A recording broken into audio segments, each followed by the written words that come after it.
हाय, मेरा नाम गुणवंत धार्मिक और आज अकबर बिरबल की कहानी कवि और धनवान आदमी।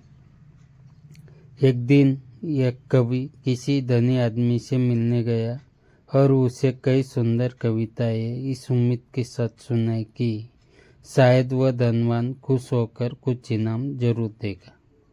लेकिन वह धनवान भी कंजूस था।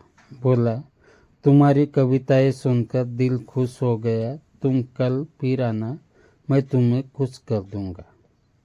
शायद कल अच्छा इनाम मिलेगा, ऐसी कल्पना करता हुआ वह कवि घर पहुंचा और सो गया। अगले दिन वह फिर उस धनवान की हवेली में जा पहुंचा।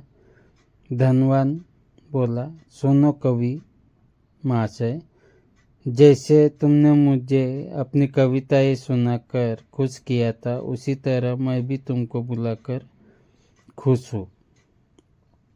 तुमने मुझे कल कुछ भी नहीं दिया, इसीलिए मैं भी कुछ नहीं दे रहा, हिसाब बराबर हो गया। कवि बेहद निराश हो गया। उसने अपनी आपबीती एक मित्र को कह सुनाई और उस मित्र ने बिरबल को बता दिया।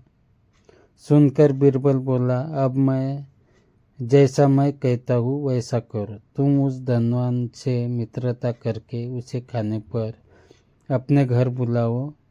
हाँ, अपने कवि मित्र को भी बुलाना मत भूलना। मैं तो खैर वहाँ मौजूद रहूँगा ही। कुछ दिनों बाद बिरबल की योजनानुसार कवि के मित्र के घर दोपहर को भोज का कार्यक्रम तय हो गया।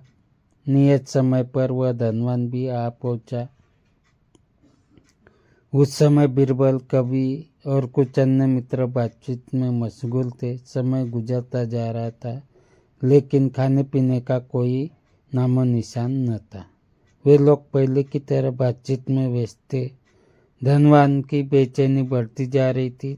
जब उससे रहा न गया तो बोल ही पड़ा, भोजन का समय तो कब का हो चुका, क्या हम यहाँ खाने पर नहीं आए हैं? खाना? कैसा खाना? बिरबल ने पूछा। धनवान को अब गुस्सा आ गया। क्या मतलब है तुम्हारा? क्या तुमने मुझे यहाँ खाने पर नहीं बुलाया है? खाने का कोई निमंत्रण नहीं था, ये तो आपको खुश करने के लिए खाने पर आने को कहा गया था, जवाब बिरबल ने दिया। धनवान का पारा 7वें आसमान पर चढ़ गया। क्रोधित स्वर में बोला, ये सब क्या है? इस तरह किसी इज्जतदार आदमी को बेइज्जत करना ठीक है क्या? तुमने मुझसे धोखा किया है। अब बिरबल हंसता हुआ बोला, यदि मैं कहूँ कि इसमें कुछ भी गलत नहीं तो? तुमने इस कवि से यही कहकर धोखा किया था ना कि कल आना, सो मैंने भी कुछ ऐसा ही किया। तुम जैसे लोगों के साथ ऐसा ही व्यवहार होना चाहिए। धनवान को अब अपनी गलती का आभास हुआ और उसने कवि को अच्छा इनाम देकर वहां से विदा ली।